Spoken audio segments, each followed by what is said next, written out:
नहमदु व नुसल्ली अला रसूलिहिल करीम, अम्मा बाद, फ़ाऊज़ु बिल्लाहि मिनश्शैतानिर्रजीम, बिस्मिल्लाहिर्रहमानिर्रहीम।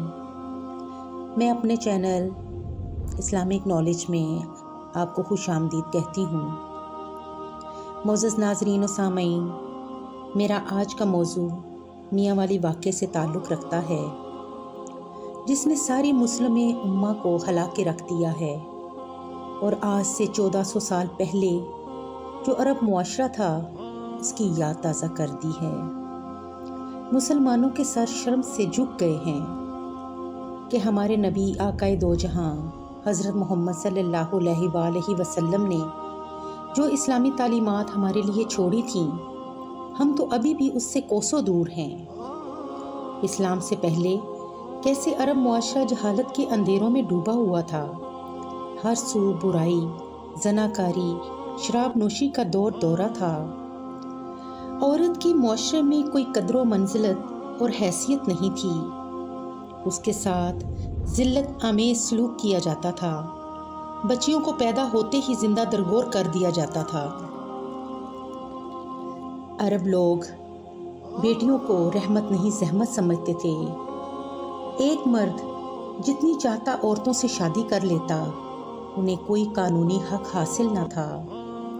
ज़रा सी बात पर उन्हें घर से निकाल दिया जाता। उनकी हैसियत एक कनीज़ और लौंडी से ज़्यादा कुछ न थी।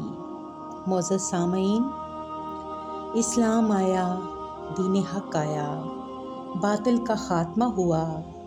आप सल्लल्लाहु अलैहि वसल्लम ने अंधेरों में डूबी हुई इंसानियत को जहालत के गड्ढे से निकाला, इस्लाम की रोशनी फैलाई, लोगों को बताया कि बेटी अल्लाह की रहमत है, ज़हमत नहीं। औरत एक माँ, बहन और बेटी है। माँ के कदमों तले जन्नत है, यानी माँ की खिदमत करके इंसान जन्नत का हकदार हो सकता है। इस्लाम से पहले बेटी को वरासत के हक से महरूम रखा जाता था। आपने इस्लाम की रूह से औरतों का वरासत में भी हिस्सा रखा।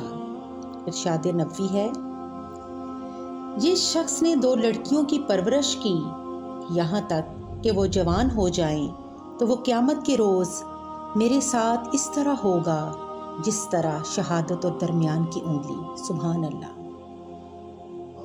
मोअज़्ज़ज़ नाज़रीन, आप सल्लल्लाहु अलैहि वसल्लम को हज़रत फ़ातिमा से इतनी मोहब्बत थी कि जब वो घर में तशरीफ़ लाती तो आप उनके इस्तकबाल में खड़े हो जाते और यहाँ तक कि अपनी अबा यानी अपनी चादर बिछा देते, उनकी पेशानी को बोसा देते और प्यार करते। ये थी मेरे प्यारे नबी सल्लल्लाहु अलैहि वसल्लम की शान।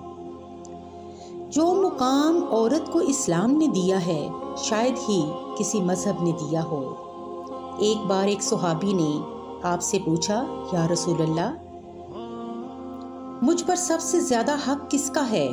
आपने फरमाया तेरी माँ का। 3 मरतबा पूछा तो आपने फरमाया तेरी माँ का, और चौथी बार बाप का नाम लिया। मोअज़्ज़ज़ नाज़रीन, अगर माँ के कदमों तले जन्नत है तो बाप जन्नत का दरवाज़ा है। इन सारी बातों पर नज़र दौड़ाई जाए तो मालूम होता है कि आज भी मुसलमान उसी अरब मुआशरे की तकलीद करता हुआ नज़र आ रहा है। कहीं मासूम 7 दिन की बच्ची को सिर्फ इसलिए गोलियां मार के कत्ल कर दिया जाता है कि वो बेटी थी, बेटा नहीं था। उसका ये कसूर था कि उसने एक जल्लाद के घर में आंख खोली, जिसने उससे उसकी सांसें छीन ली। वो मासूम फरिश्ता थी, वो जन्नत में होगी यकीनन, लेकिन उस बदबख्त ने अपनी दुनिया और आखिरत दोनों ख़राब कर ली, जहन्नुम में अपना ठिकाना बना लिया। उसका ये अमल काफिराना था और जन्नत कभी किसी काफिर को न मिली है न मिलेगी। कुरान मजीद में इरशाद है, वलहुन्ना मिस्लल्लज़ी अलैहिन्ना बिलमारूफ। तर्जुमा, और औरतों का हक मर्दों पर ऐसा ही है जैसे दस्तूर के मुताबिक मर्दों का हक औरतों पर। आखिर में यही कहूँगी कि खुदारा آپ صلی اللہ علیہ وآلہ وسلم کے بتائے ہوئے راستے پر چلیں اور اللہ کے احکامات کو مانیں، کیونکہ عورت اور مرد دونوں کی جان کی قیمت ایک ہی ہے۔ میرے چینل کو سبسکرائب کرنا مت بھولیے گا، لائک اور شیئر بھی کیجیے گا، اور ساتھ بیل آئیکن کے بٹن کو دبانا مت بھولیے گا۔ شکریہ۔